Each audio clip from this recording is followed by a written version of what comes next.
And we're hot, we're recording, and we're going to roll into this one in a different way than usual. Welcome to Shiftless, the show only about bicycles. This is Kevin checking in, flying solo this week. Unfortunately, Brad and Caleb are a tad under the weather, and it is pouring outside. So working from the back porch at Casa Verde just wouldn't be a good idea.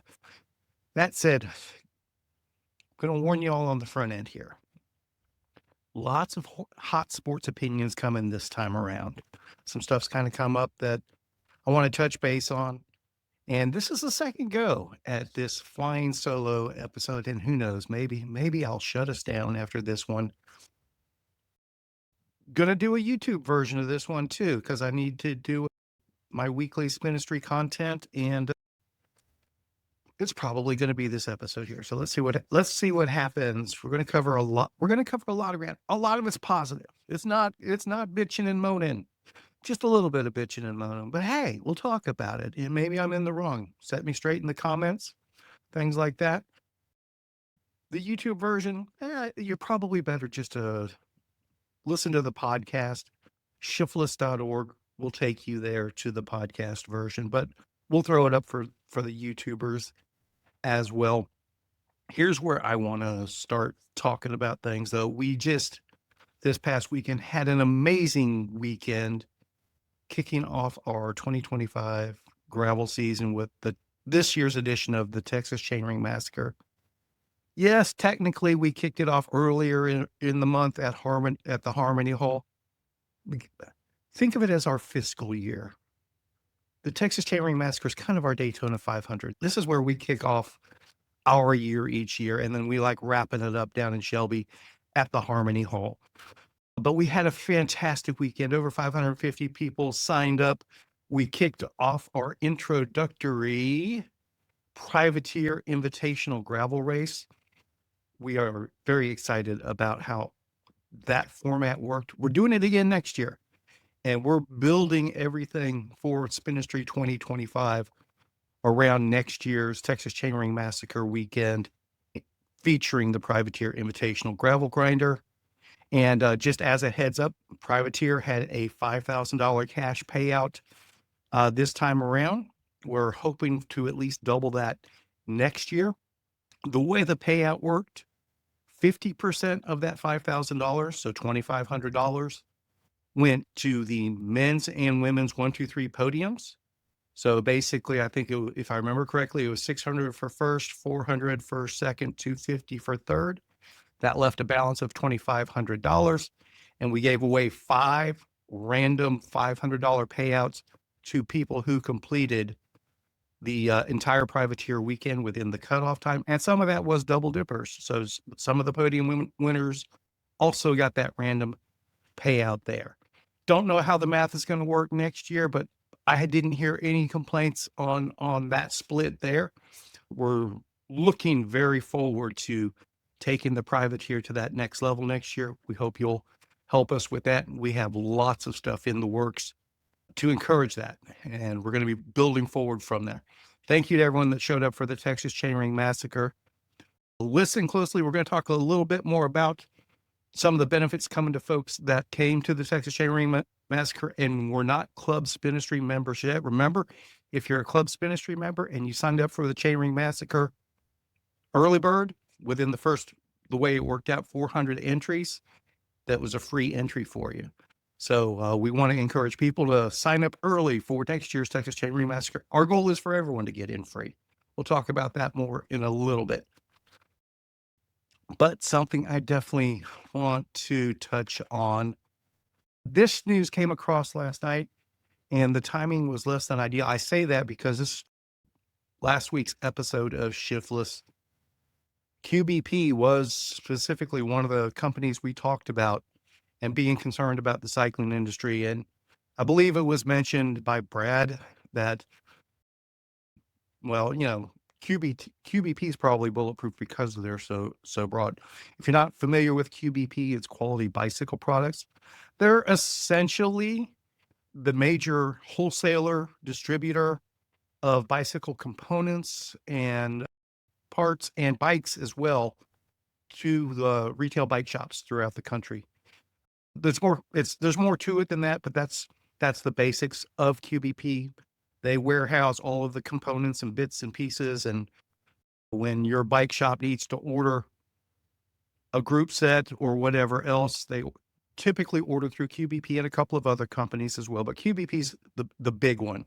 Also, QBP carries bike brands themselves that are available to most of their retailers.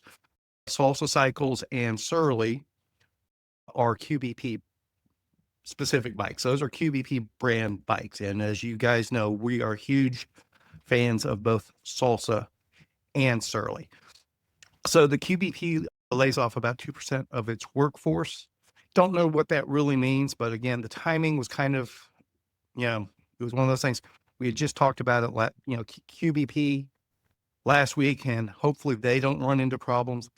Their layoffs are announced. 2% of the workforce, I recognize at the surface, that doesn't sound necessarily like a lot. Obviously, any layoffs are not good. They're not a sign of good things coming. So does it mean QBP is about to just have the rug pulled out from under them? I don't think so. I'm not implying that by any stretch of the imagination, but I do think it is indicative that the industry doesn't think they're coming back strong in 2025 is the best way to look at it. Don't know any details about the layoffs themselves or how it affects it. I think the story says something about it. It's not part of the distribution network specifically or in the distribution facilities. Hopefully, fingers crossed. So 2%, I don't know how many people, the QBP, I think they're in the neighborhood of 800 people, somewhere around there, probably. 2% of the workforce, so you're probably talking 15 to 20 people.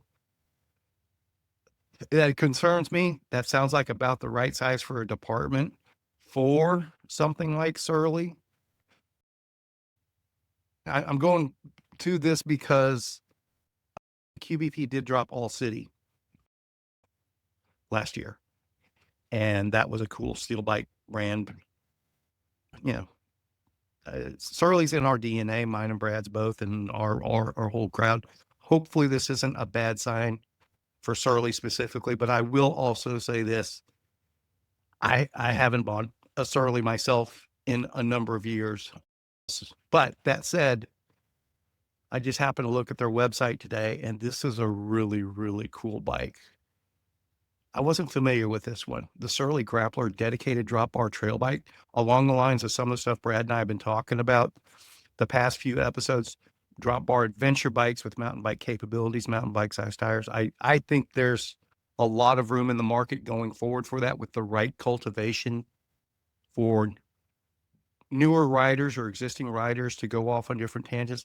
This Grappler bike is really cool. It checks a lot of boxes. But there is some throwback to it as well. And there was another story not another story, but another announcement that came out yesterday as well. Could completely be coincidental. But so Surly's a steel bike, typically on the lower end of the price scale, generally budget friendly for people that are already into cycling, people that are new into cycling, and $1,899 may sound like a lot of money. I'm not saying it's not a lot of money. I'm just saying people that are already into cycling under $2,000. Okay, that's probably a fairly attractive price point. Somebody new into cycling, you get upwards towards $2,000. They may balk at that. Also, yesterday, and we've talked about State before as well. They came out with the new version of their 4130 All Road series. Lots of parallels with Surly. I'm not equating State to Surly. I'm not saying they're the same thing. There's a lot of overlap, though. There is a lot of similarities. And there's a purplish bike right there. I would rock this bike. I would rock the Surly. But the new State bike, their 4130 All Road series, this is their low budget entry-level adventure bike. They just dropped that yesterday as well. Price point of $1,000. So not half the price of the Surly,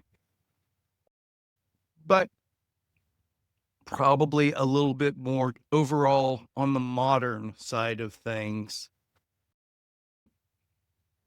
I'm not saying Surly's in the past with its components and setup and everything like that. There's a lot to be said for the flexibility of both bikes, but yeah, the state's in the same wheelhouse, and just on an individual price point, people might look at it as being roughly half the price.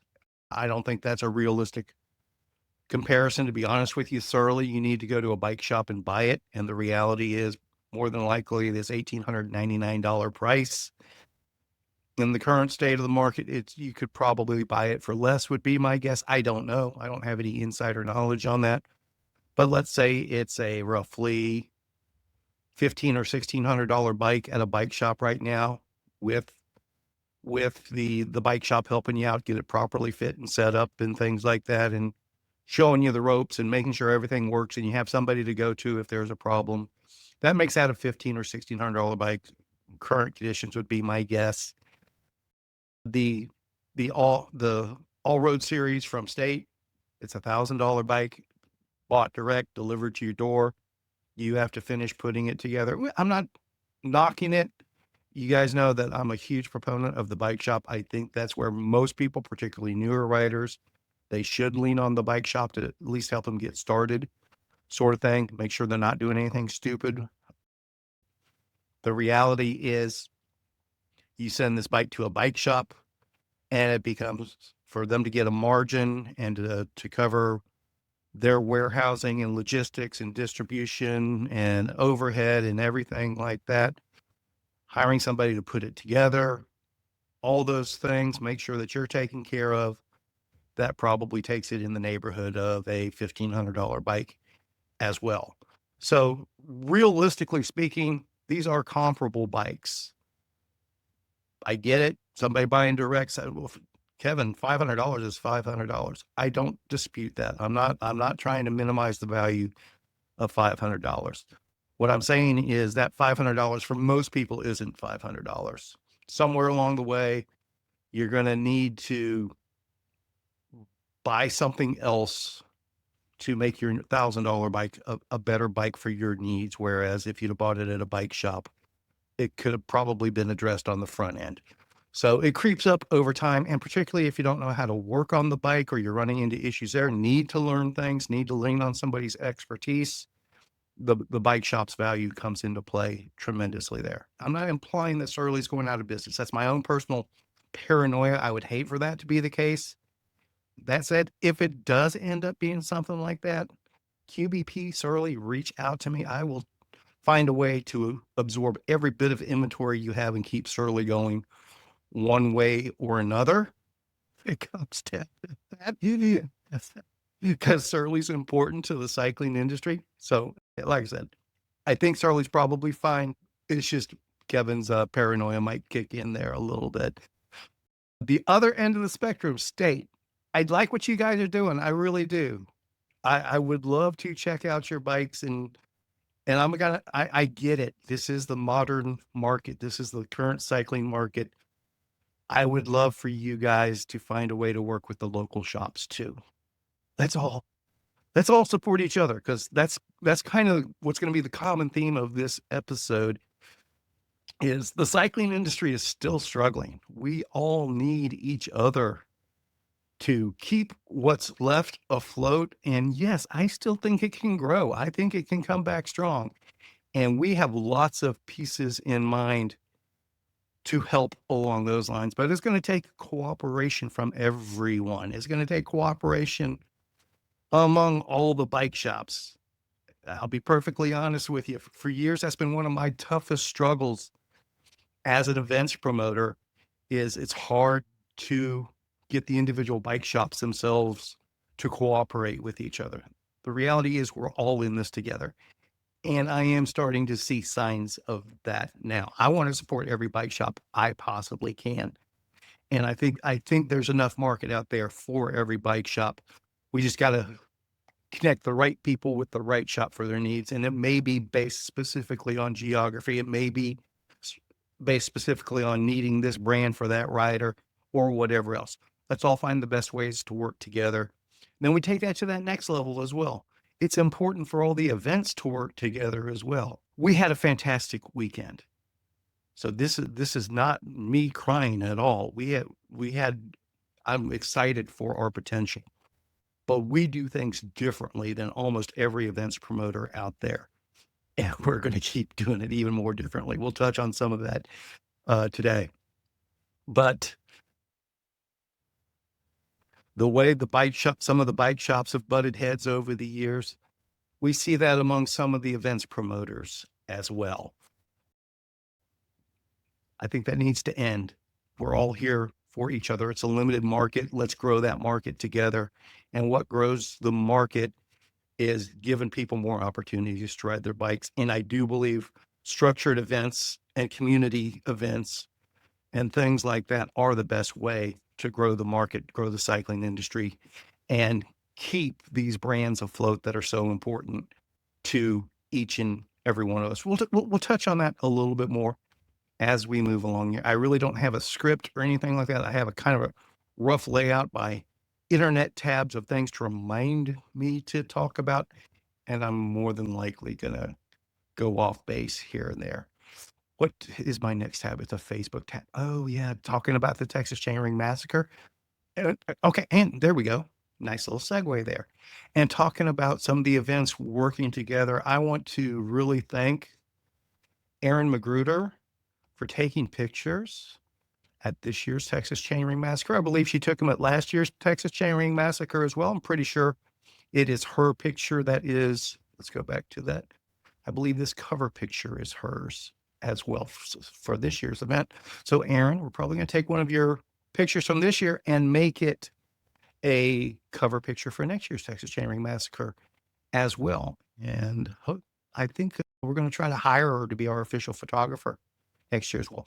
Erin and her crew come down from the Columbia, Missouri area. And that's one of the things we really like about our Texas Chainring Massacre. That is our biggest event that draws the most folks from the widest geographic area of all of our events. All of our events pick up people from all over the country, but Chainring Massacre is definitely the biggest of the heap there that picks up the most from outside the area. The Missouri crew joins us every year. The Kansas crew joins us every year. Nebraska and Colorado folks are kind of hit and miss back and forth depending on what's going on, probably with their weather and traffic and things like that. But that Missouri crew, that Columbia crew, they put on gravel events in their area as well. And we're going to reach out to try to work with them on some of their events because we have other events we're working with, and this is a big deal for us. This is a huge focus of ours going forward, to really collaborate with other events and work with others and help support the cycling community as a whole, help grow gravel. Because the reality is it's the local and the regional events that are going to grow cycling. It's not those national level. I'm not knocking the national level events. Please don't take it that way. That's not what I'm saying at all. It's the every weekend events that anybody can ride at any time. That's what's going to grow cycling. People need to go to safe and structured rides and events with a fantastic sense of community and a great sense of adventure. People feeling safe and secure while they're out and about. And I really do believe these local and regional events are the best way to accomplish that. And some of them are worth traveling a few hours to, or maybe, hey, maybe like I'm going to go to Missouri. I'm going to go to Nebraska. I'm going to go to some other places. We'll touch on that here in a bit. So again, thanks to Erin, thanks to the Missouri crew. They have an event out of it's the Boonville area. Is it New Franklin? I can't remember. April 5th weekend, I think. I'm gonna look seriously at trying to make it up that way because I have roots in that area as well. Maybe we'll put together a Spinistry crew and head that. But additionally, we had a fantastic conversation with the folks at Gravel Worlds last week. Club Spinistry members are going to get some exclusive discounts to the gravel camp in April, towards the end of April in Nebraska, and Gravel Worlds towards the end of August as well.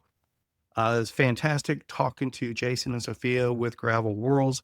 We have some big plans to help grow the sport, and I really like the idea of Gravel World being the common destination to try to point everyone to, and work together with all the local and the grass. Oh, there was Emily and Lauren. Awesome. Work together with all the local and regional events to help grow the sport overall. So thank you guys at Gravel Worlds for working with us. If you're a Club Spinistry member, keep an eye on your emails. We'll be sharing how to get the coupon code.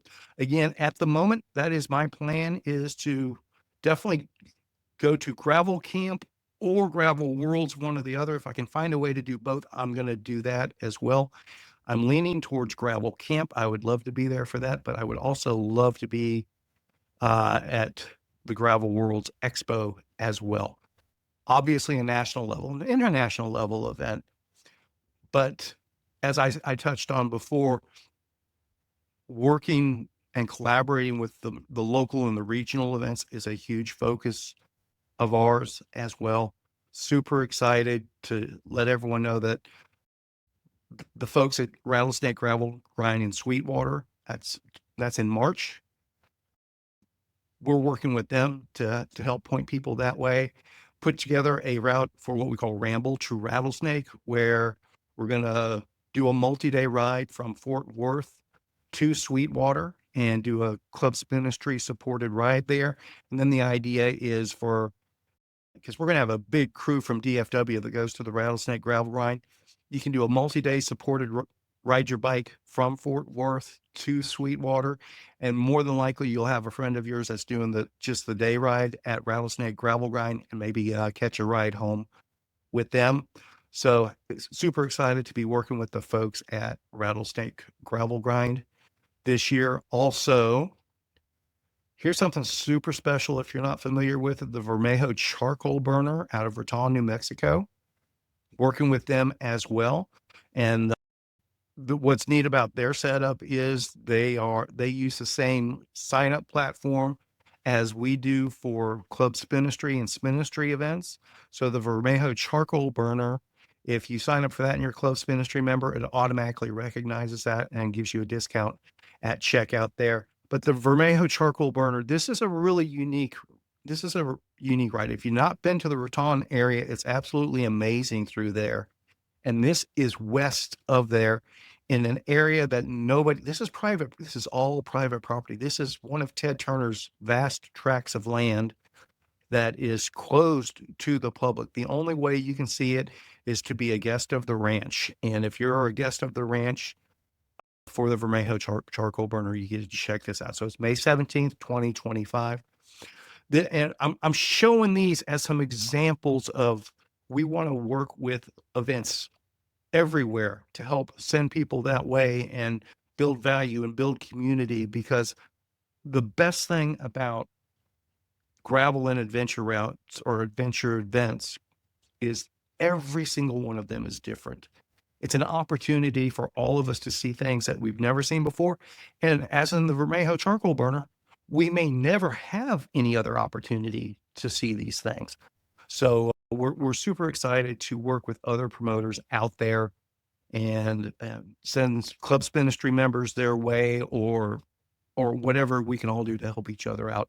What's my next tab going to tell us to do, Kevin? Okay, here we go. Is this where I want to go yet? I may want to go here.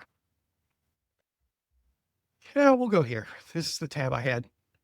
And this is my concussion head kicking in. I probably had a great plan in mind before I started recording.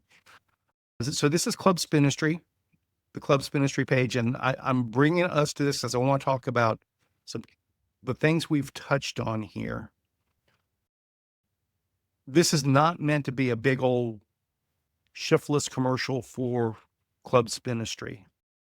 But like I said, between the QBP and other stuff that came up, there were some things that I just felt were important to talk about. I'm not just blowing smoke here. It's critically important to me to do everything I can to build the cycling industry as a whole. I get it. I'm one person. I can only do so much. So I need all of y'all's help. I mean, I need that from the riders. I need that from other event promoters. I need that from the shops. I need that from the bike brands. I need that from the wholesalers. And we all need to find ways to work together to build this industry back up, because it's it's a tremendous joy in my life to ride a bicycle. And I think other people would truly appreciate that joy. But we're also in a position now where if you're not riding gravel, if you're not riding adventures, it's damn terrifying to be out there on a bicycle. And it's really hard to start out with gravel and adventure riding and ultra endurance riding. We have to find ways to bridge from newer riders to being able to ride 30, 40, 50, 100 miles at a time, multi-days and things like that. You don't just hop on a bike and do it. You have to build up to it. And that's been a focus of ours for 15 years now, is building that progression. And I, quite frankly, I think it's an area that the cycling industry has shot itself in the foot. They've let down new riders and the upcoming new community by focusing on N+1 and cultivating and catering to the existing market and trying to sell everybody just one more thing when you need to find new people to buy their first thing. Enough of that preaching. I'm done with that. But I want to use the Club Spinistry membership as a reflection of different ways that we go about doing that for all levels. So we have different membership levels. $75 a year presently gets you a 12-month membership to Club Spinistry as an individual. That gets you all of our single day events free of charge if you sign up in the early bird period. Like Texas Chainring Massacre, we can't have 400 people signing up the last week. We need to know in advance if we're going to have 500, 600, or 1,000 people there. So we're going to close down early bird entries probably 45 to 60 days before the event, so we know how to plan around it and put all the pieces in place and things like that. Our typical events that are 100 to 200 people, we can probably keep those open until the day of the event and free for Club Spinistry members. So $75 a year is a really, really good deal. And I bring that up because if, for example, if you were a non-Club Spinistry member that signed up for the Texas Chainring Massacre this year, you may have paid $75 to enter it. Well, that $75 is considered a trial membership, and you'll be getting an email within the next few days that says, here's a coupon code. You can apply your entry fee towards a 12-month membership. So the reality is you weren't signing up for the Texas Chainring Massacre. You were signing up for a membership as long as you apply your coupon code. And here's the really cool thing about it. Maybe you paid $75 to enter the 80 miler for the 2025 Texas Chainring Massacre. You will be getting a coupon code for the 12-month membership within a few days. You can get your 12-month membership by using that coupon code at no cost, no additional cost there. And that 12-month membership is going to take you through the Texas Chainring Massacre for 2026. So your $75 entry fee got you 2 Texas Chainring Massacres and any other Spinistry events you might want to do, and any other Spinistry benefits that we can come up with. And hold that thought. That's a focus we're really going to be working on this year, is partnering up with cycling related businesses and brands and things like that, and trying to find ways to get more benefits for Club Spinistry members. So $75 entry fee. If you're not a Club Spinistry member, gets you 2 Texas Chainring Massacres. I think that's a heck of a deal. And if you join us for any of our other events throughout the year, or if you join us for the Rat 1000 or whatever, you get into those free as well. Can't beat that, right? So we also have a family membership at the moment, $125 for up to a family of 4 in the same household. Please don't play with this and join up with your friends and add the. We think we're being pretty generous here, given a family discount of this level. Please don't take advantage of us there.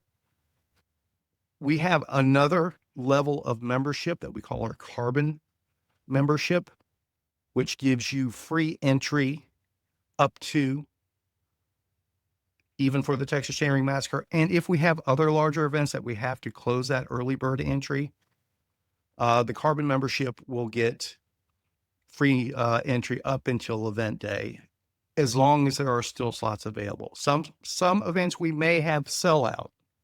We may have a hard stop. It could be for facilities restrictions or whatever else. So carbon membership will still get you free entry up until sold out. And also we offer some custom routing features too. If you need custom routes put together, you get some custom routes as a carbon member.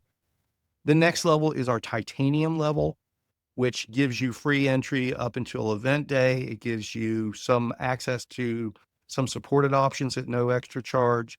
And if it is even for sold out events, if you're a titanium member, you'll be able to get into a sold out event. The reality is we always have at least X percentage of people that are no shows, and we don't have that many titanium members, so we can swap spots there. I'm not trying to upsell anyone by any stretch of the imagination. I think most people, $75 for a year, that's a great deal. Go that route. If you're concerned about early bird entries and don't want to sign up early, look at the carbon membership. If you want, all the extras that we have available, look at the titanium. I will say this, and this, again, I'm not trying to upsell anyone. I'm not trying to fast track it. Probably after March, late March, not sure. Prices will be going up on all of this. But if you are a current Club Spinistry member and you're set up for auto renew, as long as you auto renew, you'll renew automatically at the old price. So that's kind of the idea. We're trying to get everybody on board now at the old pricing. And then as new people come in, they won't know any different. They'll just come in at the higher pricing, which the reality is we should probably be $100 or more for the probably 125 is what the math works if you listen to my accountants. But I'm not comfortable going that high. So probably 100 at the most. I'm trying to keep it closer to 90. We got to work the math on that for the next couple months and figure that out. Titanium and carbon memberships will definitely be going up, but we're also going to be adding a lot more features to those. So if you're interested in any of these, get them now. If you're not a member yet, if you were a Texas Chainring Massacre, you definitely want to use that coupon code there. Now, another level of membership that we have is what we call a corporate supporter. And I'm going to go fairly in depth on this momentarily, because I really want to thank some people that without their corporate support that they throw into the mix, Privateer and Texas Chainring Massacre would have been extremely difficult, probably impossible to pull off. But we do also offer a corporate supporter package, $500, and that's for the brands and the products who believe in what we do. It gets the supporter a free entry into all of our Club Spinistry events. We give them lots of love on social media. We give them lots of marketing. We talk them up. We include them in the pictures. We wear their hats on the videos, whatever else. Lots of love there, but we do give you a lot of tangible benefit as well. I'm going to touch on some of those thank yous here in a moment. I'm bringing that up because along the lines of working together with everyone and everybody supporting each other, this is how we're asking for the support. Like the events I was referring to, if somebody that's connected with the event is a Club Spinistry member, a local event, the way we work with them is, hey, you pay us the equivalent of whatever your highest entry fee is. Let's call it $80 for the Rattlesnake gravel. I'm not sure what it is, but let's say it's $80 for the Rattlesnake gravel ride. That $80, we're going to add you to our calendar. We're going to talk you up throughout the year. We're going to try to help send folks your way directly. We're going to put together a group to go out there and do it. I'm going to do a podcast, and I'll be reaching out to David with Rattlesnake Gravel Grind probably in a couple weeks. We're going to do a podcast to talk about his event. And I mean, obviously that $80 isn't covering the cost. I'm doing air quotes here if you're listening to the podcast of me doing all these things. It's more along the lines of, hey, let's make it an official thing. We're working together, we're supporting each other, sort of thing. And so that's how that works at that level. Club Spinistry members that are also event promoters went, hey, let's work together. We're happy to do that. Our corporate supporters, let's roll into that a little bit because I really do want to thank our current corporate supporters, and we do welcome more. And when I say it's a corporate supporter, this is not a, these are people that I've reached out to that, hey, I like you guys a lot. I like what you do. I want to keep working with you. What can we do to work together and grow the community, sort of thing. So when you see somebody that's a corporate supporter of ours, it is somebody we truly believe in. Mad Duck Cyclery, you guys have heard me talk about them forever. I would be happy with any of them being my number one shop. But the relationship that Clarence and I have had for almost 25 years now, oh, good God, that's so old. We know each other. We consider each other friends. So Mad Duck Cyclery, they've always got my back. I've always got their back, but that doesn't mean they're the only game in town. I'm not going to pretend they are. Pickle Juice, those guys were fantastic. We are so excited for them to be on board with us through 2025. Arundel. And here's something that's super important to me as well.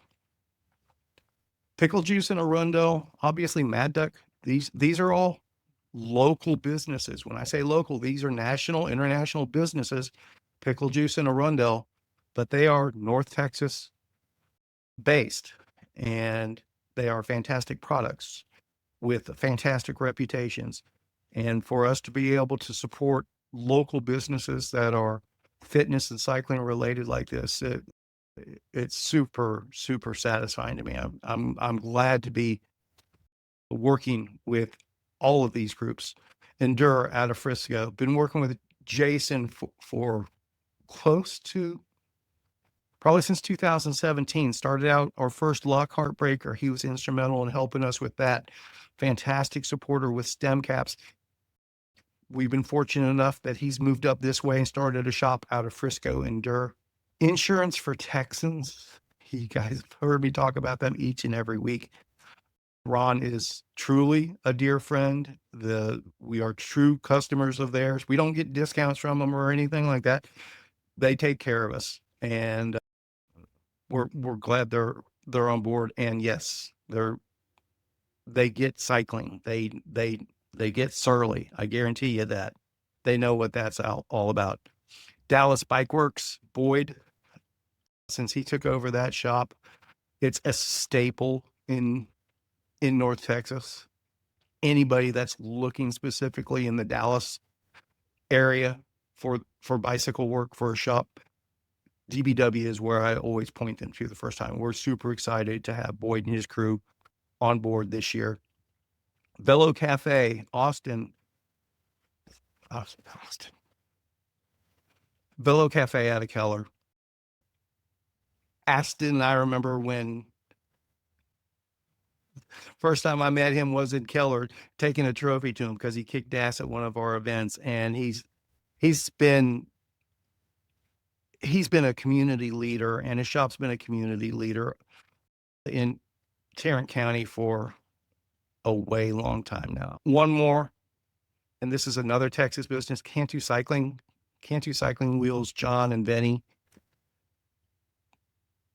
We're privileged to have businesses like that based out of Texas, but we recognize that just because you're a national brand, an international brand, it doesn't mean it's easy for you. These guys work hard. They put together a fantastic company with fantastic products. Reach out to them if you're looking for some aftermarket wheels. Let them do something custom that fits just for you, and help support some Texas businesses if that's something that's important to you. But that doesn't mean that we only work with Texas-based businesses. Like I said, we're going to New Mexico, we're going to Missouri, we're going to Nebraska. We're in the process of ultimately moving to Georgia ourselves and doing things in Florida and Louisiana as well, probably Arkansas as well. We want to support everybody that is cycling industry related because we all grow and build together. Please do focus on collaboration and community. That's our focus going forward. And if you have any ideas, feel free to leave comments or reach out to us. Tell us what we can do to help you as well. And I'm going to wrap this up with one kind of editorial-ish piece. And I don't want this to come across as a negative. So I'm going to try to be very careful in how I approach this, but this year's class of the Gravel Cycling Hall of Fame was put out this week, and anything I say here has nothing to do with who is being inducted, who was accepted. Congratulations to all of them. So nothing I'm saying here has anything to do with the people that were accepted for the Gravel Cycling Hall of Fame. I'm just going to throw in my 2 cents here because I think we're overdue for Jim Cummins to be inducted into the Gravel Cycling Hall of Fame. I don't think there's a single individual out there who has had more impact on gravel than Jim all of this time. There's no doubt that Jim has had more impact on the sport of gravel cycling than probably anyone. It's overdue for him to be in the Gravel Cycling Hall of Fame. And anybody that is familiar with the history of Spinistry and the history of DK/Unbound or whatever else is probably aware that Jim and I have butted heads over the years over different things. Haven't necessarily always been on the same page of things. So I'm not saying this as, well, this is a good friend of mine who got a raw deal. No, this is, I'm saying this as an events promoter that recognizes the sweeping changes that he introduced to the sport, was integral to, and whatever his sins may have been, his penance has been paid as far as I'm concerned. We're past time for him to be included, and at least in my opinion, until that happens, there is no credibility to the Gravel Cycling Hall of Fame. When it was first announced, I was concerned about it, to be honest with you. I know I wasn't the only one. I reached out to some people that I trusted and believed in, and they vouched for the Gravel Cycling Hall of Fame. So I'm still vouching for it as well. But that said, it doesn't have anything to do with this year. But if Jim isn't in there next year, Mark, Bobby, fix that shit. All right. Take care of it. All right. So that is how I'm going to wrap things up today. Didn't mean to end on a downer like that, but I think it's something that is super important. Again, thank you to everyone that joined us for Texas Chainring Massacre, the inaugural Privateer Invitational Gravel Grinder.